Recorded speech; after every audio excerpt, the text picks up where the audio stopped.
Hello, thanks for being in a new video. This time I have with me the new Moto Buds Loop, and we are also going to take a look at the new Moto watch. Let's get started.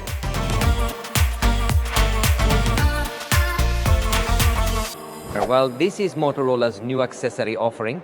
I like that they are improving their ecosystem. That is something that I think they had pending, and although they had already launched some Moto Buds, plus last generation, it seems to me that also the fact of seeing a new watch gives a little hint that they are improving the ecosystem. In fact, during the presentation, they also noted that the Smart Connect feature has further evolved to offer a wider ecosystem.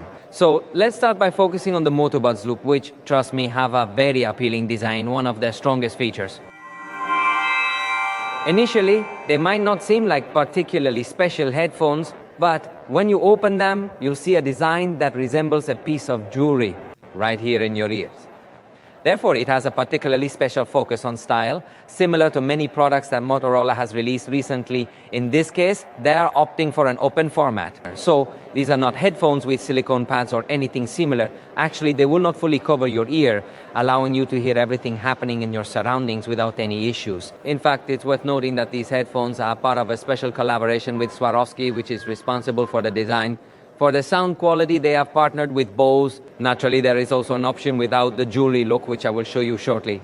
But first, let me share some more detailed information about the technical features. For instance, these headphones are equipped with 12mm drivers, which I believe are sufficiently large to produce excellent bass. Additionally, they include 2 microphones and feature noise cancellation for the microphones, with AI for clear calls. The sound lacks noise cancellation, though some open headphones do have it, these don't. The manufacturer claims up to 8 hours of playback, and with the charging case, up to 37 hours. Battery life varies daily, of course. On average, surely with a 50% volume. If you usually listen to music at a higher volume, the battery will not last as long. In this case, when stored in the case, they promise a charge in 60 minutes.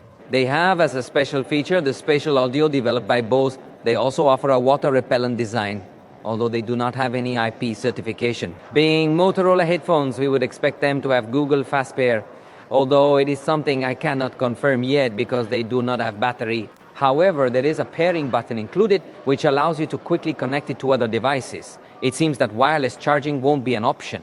Additionally, they come in a green color that is more understated and simple, lacking many glitters and reflections.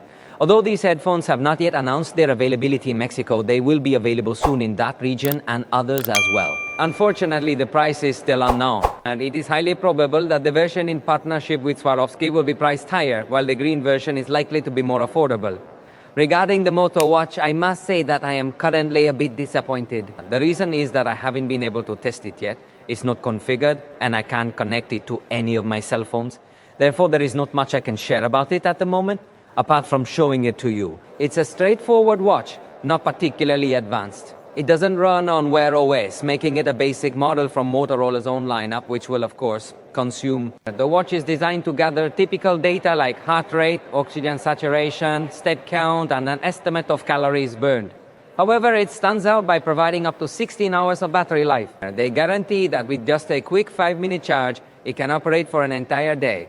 Additionally, the display is safeguarded by Gorilla Glass 3. It not only has an IP68 rating, but also features 5 ATM, making it suitable for certain swimming activities too. The screen measures 1.9 inches and is an LED display. It is notably wide, certainly wider than most budget-friendly watches.